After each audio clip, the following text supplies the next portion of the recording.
بسم اللہ الرحمن الرحیم۔ گمنام ہیرو کے معزز ناظرین السلام علیکم۔ دوستو لائک ضرور کر دیا کریں، شکریہ۔ آئیے چلتے ہیں کہانی کی طرف۔ A2 کو رکشی کے بارے میں آگاہ کر دیتا تو وہ اس حوالے سے C1 یعنی قاسم کو معاملہ صاف کرنے کی ہدایت دے دیتا اور رکشی کی رپوشی کے عذر کے ساتھ ہدایت کی تکمیل کا وعدہ کر لیتا۔ اس طرح اسے میرے خلاف من مانی کارروائی کی کھلی چھوٹ مل جاتی۔ میرے ساتھ پیش آنے والی ہر واردات کو بلا تکلف رکشی اور اس کے مفروضہ حمایتیوں سے منسوب کر دیتا۔ میرے لیے مشکل یہ تھی کہ قاسم تنظیم کے اہم اراکین میں شمار ہوتا تھا اور رکشی کے خلاف فیصلہ جاری ہونے تک پوری طرح تنظیم کا وفادار بھی تھا، جس کی بنا پر وہ A2 کے لیے قابل اعتماد تھا۔ اگر میں کوئی ٹھوس ثبوت کے بغیر اس کے خلاف زبان کھولتا تو لازمی طور پر A2 کی ملامت کا نشانہ بن جاتا۔ وہ لوگ جو خطرے کا ذرا بھی امکان دیکھتے ہوئے اپنے اہم ترین کارندوں کو بے دریغ راستے سے ہٹانے پر تل جاتے ہیں، اس بات کو کبھی برداشت نہ کرتے کہ ان کا کوئی آدمی صرف ذہنی کلا بازیوں کے بل پر کسی دوسرے پرانے کارکن کو اپنی تنقید کا نشانہ بنائے۔ C1 قاسم کے مقابلے میں میری سرخ روئی سلطان شاہ کی کارگزاری سے وابستہ تھی۔ اگر وہ رکشی کے بارے میں سراغ حاصل کرنے میں کامیاب ہو جاتا تو قاسم کے خلاف سخت ترین قدم بھی اٹھا سکتا تھا۔ گو A2 نے قاسم کے بارے میں مجھے کوئی اختیار نہیں دیا تھا، لیکن مجھے یقین تھا کہ ہنگامی حالات کے تحت کی گئی میری کارروائی پر وہ ضرور اثاد کر دے گا۔ گھر میں گھستے ہی خانسامہ نے تشویش زدہ صورت بنا کر مجھے چند منٹ قبل کسی عورت کے فون کی اطلاع دی تو میں چونک پڑا۔ کون تھی؟ کیا کہہ رہی تھی؟ میں نے اس سے ایک ہی سانس میں دو سوال کر ڈالے۔ صاحب وہ خود کو آپ کی سوتیلی ماں کہہ رہی تھی، خانسامہ جھجکتے ہوئے کہا، اور میرے وجود میں سنسنی کی ایک عجیب سی لہر سرایت کر گئی۔ آخر کار بڑی ماں کو اپنے اکلوتے سوتیلے بیٹے کا خیال آ ہی گیا تھا۔ میرے لیے یہ بات حیران کن تھی کہ برسوں پہلے اپنی چوکھٹ سے نفرت و حقارت کے ساتھ دھتکارنے کے بعد اب اچانک انہیں کیسے معلوم ہو گیا تھا کہ میں کراچی میں ہوں۔ یہی نہیں بلکہ اس قدامت پرست عورت کو میرے فون نمبر کا بھی سراغ لگا لیا تھا۔ لہجہ بھر میں میرے ذہن کے پردے پر لا تعداد تصویریں اور مناظر گزرتے چلے گئے۔ آپ کو پیار ہے؟ اس نے خانسامہ نے اپنی بات پوری کر ڈالی اور میرے دل پر بوجھل پن طاری ہونے لگا۔ انسان طاقت اور اختیار کے نشے میں جو چاہے سو کر لے، لیکن وقت بہت ظالم ہوتا ہے اور کبھی نہ کبھی انسان کے ضمیر کو چوکے دے کر اپنے احتساب پر مجبور کر ہی دیتا ہے۔ پتہ لیا تھا تم نے ان کا؟ میں نے پرجوش لہجے میں خانسامہ سے سوال کیا۔ اس کے چہرے پر تذبذب کے آثار ابھر آئے۔ کچھ کہنے کے لیے ہونٹ کھلے اور پھر بند ہو گئے۔ کیا بات ہے؟ چپ کیوں ہو گئے؟ میں نے حیرت سے کہا۔ کیا پتہ معلوم کرنا بھول گئے؟ وہ جی بس کیا بتاؤں، پہلے اس نے بدتمیزی سے آپ کے بارے میں پوچھا تھا۔ وہ نظریں جھکا کر جھجکتے ہوئے کہنے لگا، آواز سے کوئی نوجوان عورت معلوم ہو رہی تھی، پہلے کبھی ایسا فون نہیں آیا۔ میں نے نام پوچھا تو اس نے خود کو آپ کی ماں بتایا۔ جی میں پریشان ہو گیا۔ میں نے اس سے کہا، آواز تو جوان جیسی ہے، صاحب کی والدہ تو عمر رسیدہ ہوتی۔ اس پر وہ ہنس پڑی اور کہا کہ وہ آپ کی سوتیلی ماں ہے۔ آپ کی غیر موجودگی کی اطلاع پر اس نے یہ کہہ کر فون بند کر دیا کہ آپ آئیں تو آپ کو اس کی طرف سے پیار کہہ دوں۔ میرا خون کھول اٹھا۔ وہ حرکت یقینی طور پر رکشی ہی کی ہو سکتی تھی۔ اپنے اضطراری رد عمل پر میں خانسامہ کے سامنے خفت محسوس کر رہا تھا۔ اس نے کہنے کو تو سب کچھ کہہ دیا تھا، مگر میری کیفیت سے بے خبر مجرمانہ انداز میں بدستور نظریں جھکائے کھڑا تھا، جیسے اپنے گستاخانہ قیاسات پر میری طرف سے سخت سست سننے کا منتظر ہو۔ خانسامہ نے پوری بات بتا دی تھی، لہذا میں اس سے ایک لفظ بھی کہے بغیر غصیلے انداز میں اپنے کمرے کی طرف بڑھ گیا۔ رکشی غصے کی شکل میں رفتہ رفتہ میرے اعصاب پر سوار ہوتی جا رہی تھی۔ اسے انڈس ہوٹل تو خیر میں اپنے ساتھ ہی لے گیا تھا، لیکن اس کے لیے اتنی جلدی میرے گھر کا پتہ لگانا ناممکن تھا۔ میرے گھر کا نمبر اسے یقیناً قاسم ہی سے ملا ہوگا۔ اس کے ہر اقدام سے میرا یہ یقین تقویت اختیار کرتا جا رہا تھا کہ اس نے قاسم سے ساز باز کر لی تھی اور ان دونوں کا اتحاد میرے لیے خطرناک تھا۔ میں نے ڈرائنگ روم والے فون کا تار نکال دیا اور خوابگاہ میں ایک آرام کرسی پر نیم دراز ہو کر ایک رسالے کی ورق گردانی کرنے لگا، کیونکہ مجھے کسی بھی لمحے سلطان شاہ کی فون کال آنے کی توقع تھی، لیکن وقت دھیمے دھیمے سرکتا رہا۔ ریسٹ واچ کی سوئیوں کا سفر جاری رہا۔ 8 کے بعد 8:15 بھی بج گئے، لیکن فون بدستور بے جان رہا تو میرے ذہن پر تشویش سوار ہونے لگی۔ رسالہ میری گود میں پھیلا ہوا تھا، لیکن میں نے اکتائے ہوئے انداز میں رسالہ ایک طرف ڈال دیا اور سگریٹ سلگا کر بے تابی سے کمرے میں ٹہلنے لگا۔ اچانک فون کی گھنٹی بجی تو میرے دل کی دھڑکنیں تیز ہو گئیں۔ ریسیور کان سے لگاتے ہی رکشی کی آواز ابری تھی۔ کیا بات ہے؟ اس کی آواز پہچان کر میں نے خشک لہجے میں کہا، میرا پیغام تو مل ہی گیا ہوگا۔ وہ ہنس پڑی۔ اب میں تمہارے پیچھے لگ گئی ہوں، تم چھچوری حرکتوں پر اتر آئی ہو۔ میں نے تلخ لہجے میں کہا، میرا پیچھا نہ چھوڑا تو پچھتانے کا موقع بھی نہ مل سکے گا۔ میں نے تمہیں صرف یہی جتانے کے لیے فون کیا ہے کہ اس وقت تم میرے سامنے کتنے بے بس ہو۔ اس کے لہجے میں شوخی بدستور جاری رہی۔ میں چاہتی تو تم اس وقت اسپتال میں زخمی یا مردہ حالت میں پڑے ہوتے۔ میری ریڑھ کی ہڈی میں سنسناہٹ سی دوڑ گئی، لیکن میں نے مضحکہ اڑانے والے لہجے میں سوال کیا، پھر میں صحیح سلامت کیوں ہوں؟ تمہاری بے بسی سے لطف اندوز ہونا چاہتی ہوں۔ اس کی آواز آئی، یقین نہ ہو تو اپنی کار کی ڈگی کھول کر دیکھ لو، اس میں ایک چھوٹا سا ٹائم بم رکھا ہوا ہے جو ٹھیک 9:20 پر پھٹ جائے گا۔ میں چاہتی تو اسے اگنیشن سے بھی منسلک کیا جا سکتا تھا۔ تم کار میں بیٹھ کر جیسے ہی اگنیشن میں چابی گھماتے کار کے چیتڑے اڑ سکتے تھے۔ اطلاع کا شکریہ، میں نے اپنی تشویش پر قابو پاتے ہوئے طنزیہ لہجے میں کہا۔ اس حرکت کا کوئی مقصد بھی رہا ہوگا، بہتر ہے کہ اب وہ مقصد بھی بتا دو، وقت آنے پر وہ بھی معلوم ہو جائے گا۔ اس کا لہجہ سرسری تھا۔ فی الحال اس ٹائم بم کو کسی ویرانے میں ٹھکانے لگانے کا بندوبست کرو۔ یہ یاد رکھنا کہ ایک مرتبہ سیٹ کیے جانے کے بعد اب اسے کسی طرح بھی نکارا نہیں بنایا جا سکے گا۔ وہ مقررہ وقت پر ایک دھماکے کے ساتھ پھٹ جائے گا۔ اسی کے ساتھ اس نے سلسلہ منقطع کر دیا۔ میں چند ثانیے ریسیور ہاتھ میں لیے خالی الذہنی کے عالم میں بے حس و حرکت کھڑا رہا، پھر ریسیور کریڈل پر ڈال کر تیزی سے خوابگاہ سے نکل آیا۔ پورچ میں پہنچ کر میں نے ڈگی کھولی تو میری نگاہیں حیرت سے پھیلتی چلی گئیں۔ ڈگی کے وسط میں ایک ڈبے میں سیاہ رنگ کا ایک بیضوی کول رکھا ہوا تھا، جس میں سے ٹک ٹک کی ہلکی سی آوازیں آ رہی تھی۔ میں نے آہستگی اور احتیاط سے وہ ڈبہ اٹھا لیا اور بم کا معائنہ کرنے لگا۔ رکشی نے جو کچھ کہا درست ہی کہا تھا، کیونکہ بم کو حرکت میں لانے والا میکینزم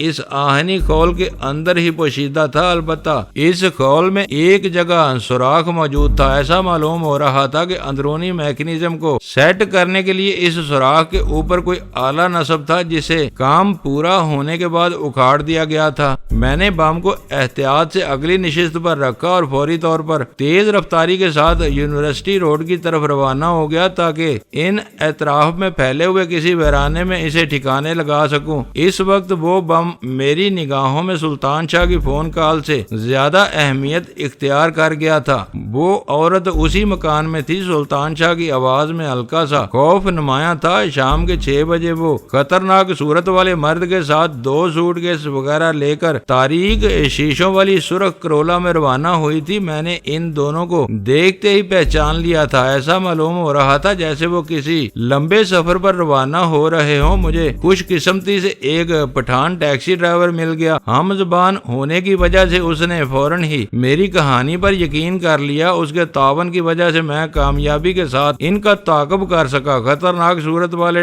نے دونوں سوٹ کیسوں سمیت عورت کو گلشن اقبال کے ایک بنگلے پر اتارا اور پھر فوراً ہی وہاں سے چل دیا تھا۔ انڈس ہوٹل کے قریب کی ایک گلی میں اس نے تمہاری جیسی کار کی ڈگی کھول کر اس میں کوئی چیز رکھی، پھر ڈگی بند کر کے وہاں سے روانہ ہو گیا۔ میں نے سہراب گوٹ تک اس کا پیچھا کیا، لیکن وہ کہیں رکتا نظر نہیں آیا۔ شاید وہ شہر سے باہر گیا ہے۔ میں وہاں سے واپس لوٹ کر گلشن اقبال والے مکان پر گیا، لیکن پھر اندر جانے کا ارادہ ترک کر کے قرب و جوار سے معلومات حاصل کر کے ابھی فارغ ہوا ہوں۔ اسی وجہ سے مجھے رپورٹ دینے میں تاخیر ہو گئی۔ اس کی کامیابی کی اطلاع میرے لیے کسی بڑی خوشخبری سے کم نہیں تھی۔ یہ اتفاق ہی تھا کہ اس کا فون آنے تک میں اپنی کار کی ڈکی سے برآمد ہونے والے بم کو ایک ایسے ویرانے میں ڈال کر لوٹ آیا تھا جہاں اس کے دھماکے سے کسی جانی یا مالی نقصان کا کوئی اندیشہ نہیں تھا۔ اصحاب پر سے بم کا خوف دور ہوتے ہی راستے میں مجھے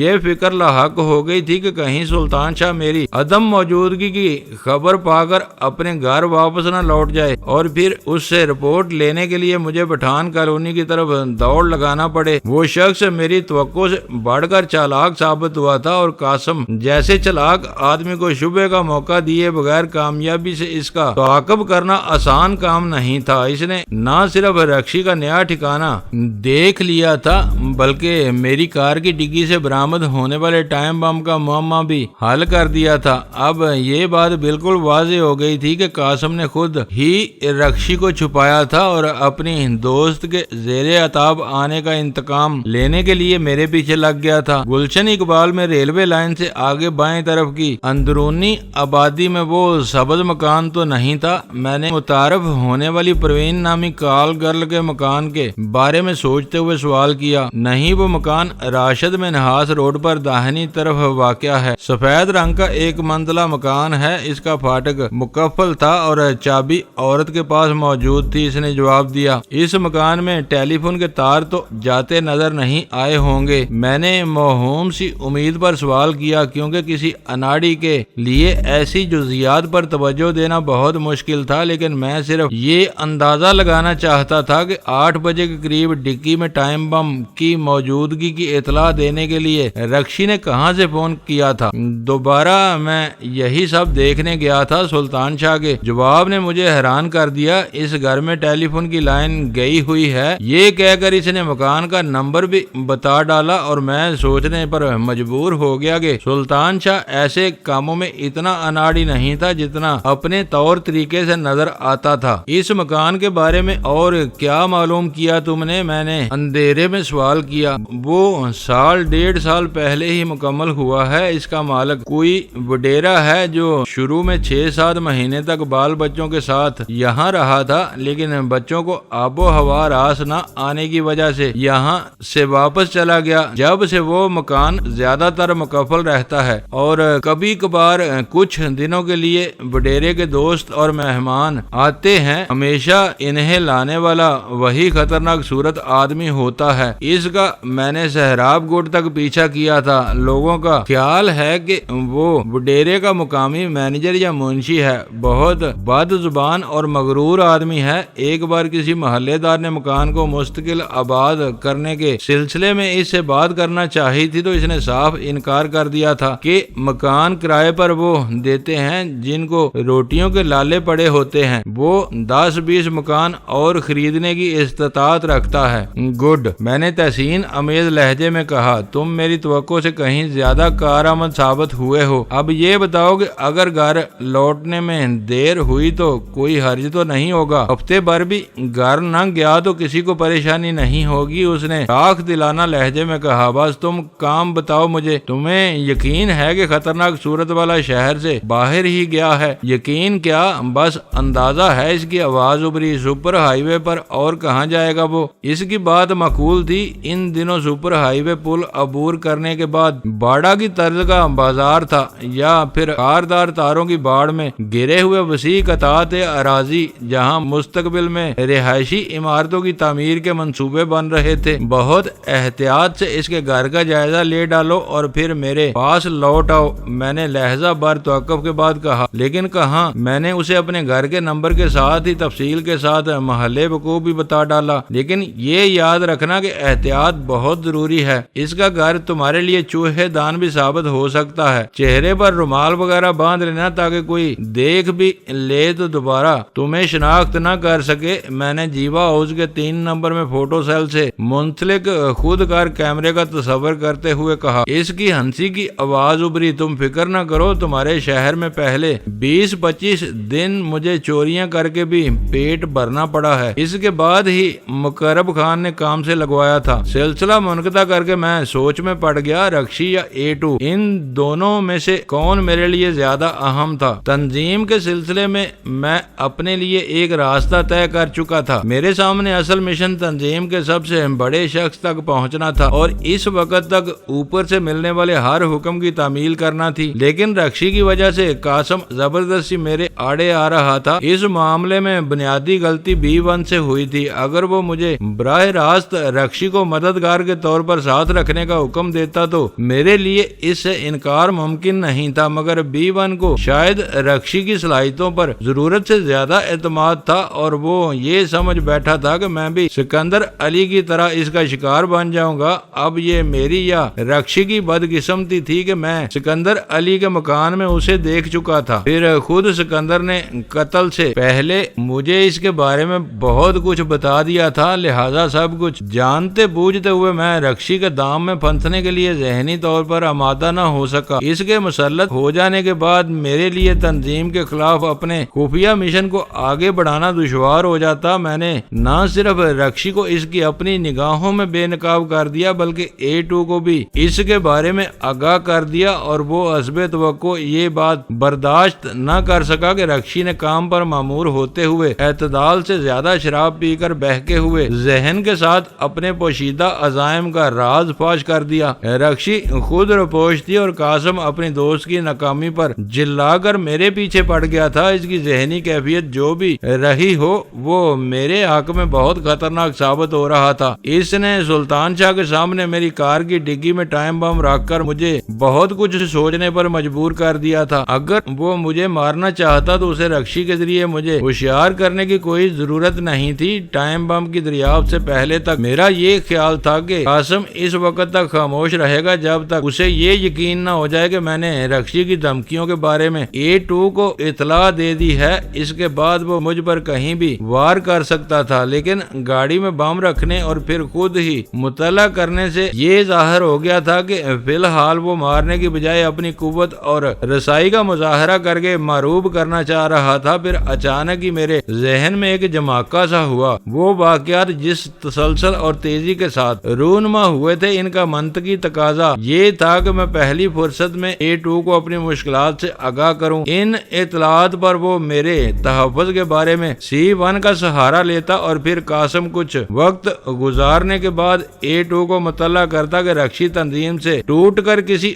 اور گروہ سے جا ملی ہے اور میری ذات اس کے آدمیوں کی نگاہ میں آ گئی ہے۔ قاسم کی یہ اطلاع تنظیم میں میری شمولیت برقرار رہنے کے سارے امکانات یکسر ختم کر دیتی اور A2 میرے بارے بلا تاخیر وہی روایتی حکم جاری کر دیتا جو اس سے پہلے میرے علم میں تھا۔ ایک طرف A2 کی طرف سے موت کا پروانہ اور دوسری طرف قاسم کی قوت سامنے ہوتی تو شاید اس نازک موڑ پر قاسم میرے سامنے آ جاتا۔ میں اس کی بالادستی تسلیم کر لیتا تو شاید وہ رکشی کی طرح مجھے بھی رپوش ہونے کا مشورہ دے کر اپنے مقاصد کے لیے استعمال کرتا، اور اگر میں جھکنے سے انکار کر دیتا تو وہ بلا تعمل A2 کے حکم کو عملی جامہ پہنانے پر تل جاتا۔ بظاہر اس تمام کھیل کا ایک ہی مقصد سمجھ میں آتا تھا کہ مقامی بازار میں ہیروئن کی غیر متوقع کھپت اور زبردست منافع دیکھ کر قاسم کی نیت خراب ہو گئی تھی۔ میرے ہٹ جانے سے ایک طرف تو تنظیم کے مقامی معاملات پر اس کی گرفت مضبوط ہو جاتی اور دوسری طرف وہ میرے تجربے اور تعلقات کو کام میں لا کر اپنے کاروبار کی داغ بیل ڈال دیتا۔ اگر میرے سیاست درست تھے تو اپنا متوازی دھندا چلانے کا قاسم کا منصوبہ فوری نوعیت کا نہیں تھا۔ وہ نہ جانے کب سے یہ خواہش اپنے دل میں پال رہا ہوگا۔ یہ بس اتفاق ہی تھا کہ میرے ساتھ رکشی کا معاملہ بگڑنے سے اسے اپنے خواب کو عملی جامہ پہنانے کا سنہرا موقع میسر آ گیا۔ رکشی نہ اس کی دوست رہی ہوگی اور نہ ہی رازداں ہوگی، بلکہ انتظامی ضرورتوں کے تحت وہ دونوں ایک دوسرے سے متعارف ہوئے ہوں گے، اور قاسم نے موقع ملتے ہی رکشی کے نام سے بھرپور فائدہ اٹھانے کا فیصلہ کر لیا ہوگا۔ اپنی بدنیتی کو بروئے کار لانے کے لیے اس وقت قسمت بھی قاسم کا ساتھ دے رہی تھی۔ برسوں سے مستحکم بنیادوں پر چلتا ہوا کام اچانک ہی حادثات کی ذات میں آ گیا۔ پہلی کڑی سکندر علی نے اپنے عاجلانہ فیصلے سے فراہم کی تھی جب اس نے مقرب خان کی نظروں میں آ جانے کی وجہ سے C1 یعنی قاسم کے ہاتھوں طارق کو بے رحمی سے موت کے گھاٹ اتروا دیا۔ اس ضمن میں تسلسل کے ساتھ 4 آدمی مارے گئے، جن میں مقرب خان پہلا اور طارق آخری مقتول تھا، اور یہ چاروں خون قاسم ہی کے کھاتے میں شامل تھے۔ طارق کے قتل کے جذباتی اثرات کے تحت میں نے اپنی توجہ سکندر علی پر مرکوز کر دی اور اس کی غیر حاضری میں رات کے سناٹے میں اس کے مکان میں جا گھسا۔ میری اس کارروائی کے نتیجے میں سکندر علی کو B4 کے منصب سے معزول کر دیا گیا اور پھر وہ سکندر فارمز میں میرے ہاتھوں اپنے انجام کو پہنچ گیا۔ مقامی افراتفری کی یہ فضا دبنے نہ پائی تھی کہ مٹھا خان کی بدنصیبی اسے للکار بیٹھی اور وہ MT-300 کو نظر آتش کر کے خودکشی کرنے پر مجبور ہو گیا۔ کسی کو کان بھی علم نہیں ہو سکا تھا کہ مٹھا خان شہر میں ہیروئن کو تجارتی پیمانے پر متعارف کرانے والوں میں B1 کے اعلیٰ منصب پر فائز تھا، لیکن اس کی خودکشی نے تمام کڑیاں ہلا کر رکھ دی تھی۔ تنظیم کی مواصلاتی باقاعدگی ابتری کا شکار ہو گئی تھی اور وقتی طور پر اوپر والوں کے لیے میری اور قاسم کی ذات پر اعتماد کرنے کے سوا کوئی چارہ نہیں تھا۔ یہ ظاہر ہو رہا تھا کہ فی الحال قاسم میرے جان لینے کے در پہ تھا۔ سلطان شاہ اس کے خالی مکان کی تلاشی لینے گیا ہوا تھا۔ رکشی کی کمی گاہ میرے علم میں آ چکی تھی، لہذا اس معاملے کو کچھ روز کے لیے ملتوی کرنا ممکن نظر آ رہا تھا، جبکہ A2 کا فیصلہ فوری توجہ کا متقاضی تھا۔ شہر میں میری ذمہ داریوں کی حیثیت ایسی تھی کہ عام حالات میں میرے لیے ایک دن کے لیے بھی شہر چھوڑنا ناممکن تھا، مگر اس وقت B1 کی خودکشی کے وجہ سے میں تمام سرگرمیاں یکلخت موقوف کر دی گئی تھی۔ اگر میں یہ وقت گنوا دیتا تو پھر مدتوں لاہور کا رخ کرنے کی نوبت آتی نظر نہیں آ رہی تھی۔ دوسری طرف A2 کے بارے میں لاہور پہنچے بغیر معلومات حاصل ہونا دشوار تھی۔ میں نے فیصلہ کر لیا کہ فی الحال رکشی اور قاسم کو بھول کر لاہور ہی کا رخ کیا جائے۔ اس سفر میں سلطان شاہ میرے ساتھ قابل اعتماد سہارا ثابت ہو سکتا تھا، لیکن ایک بات طے تھی کہ مجھے رکشی کی دھمکیوں یا اپنی کار کی ڈگی میں پائے جانے والے بم کے بارے میں A2 کو ایک لفظ بھی نہیں بتانا تھا۔ اس احتیاط کے نتیجے میں قاسم زیادہ کھل کر سامنے آنے پر مجبور ہو سکتا تھا۔ گلشن اقبال میں رکشی کی کمی گاہ کا پتہ میرے پاس قاسم کے خلاف بہت مضبوط کارڈ تھا۔ میں جب بھی چاہتا A2 پر حقیقت منکشف کر کے قاسم کو مسلنے کے باضابطہ اختیارات حاصل کر سکتا تھا۔ شہر سے چند روز کے لیے روانہ ہونے سے قبل ضروری تھا کہ میں نچلی سطح پر تنظیم کے کاموں کے بارے میں آخری رپورٹ حاصل کرتا۔ اس ضمن میں B4 کی حیثیت سے صرف جہانگیر سے رابطہ تھا۔ اس سے آگے بازار میں مال پھیلانا اور رقم وصول کرنا جہانگیر کی ذمہ داری تھی۔ میں B1 کا آخری پیغام سننے کے بعد جہانگیر کو مخدوش حالات کے حوالے سے محتاط رہنے کی ہدایت کر چکا تھا، لیکن اس بیچارے کو نہ B1 کے بارے میں کچھ معلوم تھا، نہ وہ MT-300 کے وجود سے باخبر تھا۔ میرا خیال تھا کہ اس لا علمی کی وجہ سے جہانگیر نے اخبارات میں مٹھا خان کی خودکشی کی خبر سرسری انداز میں پڑی ہوگی، اور ذرا بھی اندازہ نہ ہو سکا تھا کہ اس وقت تنظیم کیسی کٹھن صورتحال سے دوچار تھی۔ جہانگیر سے آپریٹرز پر رابطے کے لیے رات 8 سے 8:15 بجے تک کا وقت مقرر تھا، جبکہ اس وقت 9 بھی بج چکے تھے۔ میں چاہتا تو B4 کی حیثیت سے اسے فون کر کے آپریٹرز آن کرنے کا حکم دے سکتا تھا، لیکن اس طرح اس کی بیوی سلمہ آگاہ ہو سکتی تھی، اور میں سلمہ کی ہلکی سی باغیانہ روش کو پسند کرنے کے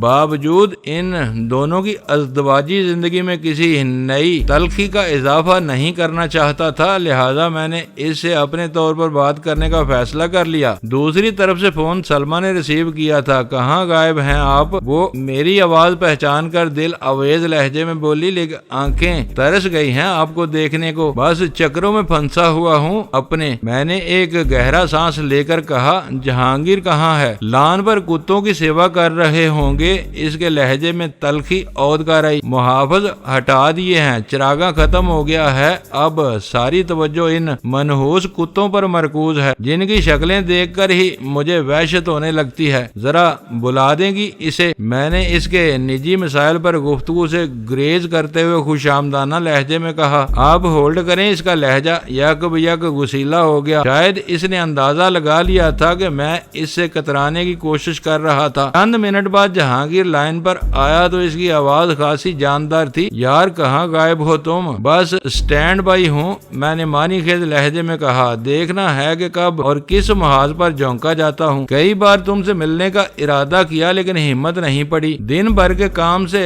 تھک کر چور ہو جاتا ہوں۔ کہتے کہتے اس نے تھوڑے سے توقف کے بعد ایک دم بات کا رخ بدل دیا۔ میرے لبوں پر معنی خیز تبسم ابھر آیا۔ شاید بھابھی آ گئی ہیں جو تم نے ایک دم بات بدل دی۔ ریسیور میں اس کی بے ڈنگی سی ہنسی سنائی دی۔ اوہ ہاں تم ٹھیک ہی کہہ رہے ہو، فرصت ہو تو چلے آؤ، تھوڑی دیر گپ شپ رہے گی۔ میری بھی ہمت نہیں پڑتی، میں نے زومانی لہجے میں کہا۔ باخبر لوگ ہیں، اس میل جول کی بنک بھی مل گئی تو حکم کی خلاف ورزی پر کوئی سزا سنا دی جائے گی۔ تم میں حوصلہ ہو تو چلے آؤ، میں انتظار کر رہا ہوں۔ تم نے میرے دل کی بات کہی ہے، اس نے مبہم الفاظ میں اپنا معافی الضمیر بیان کر دیا۔ دال روٹی کے چکر نے ہمیں کسی مصرف کا نہیں رکھا، بس وقت کے غلام ہو کر رہ گئے ہیں۔ پھر اس کا لہجہ اچانک رازدارانہ ہو گیا۔ چلی گئی، تم ملنے کی کوئی صورت نکالو، میرے پاس کئی گرما گرم خبریں جمع ہو گئی ہیں۔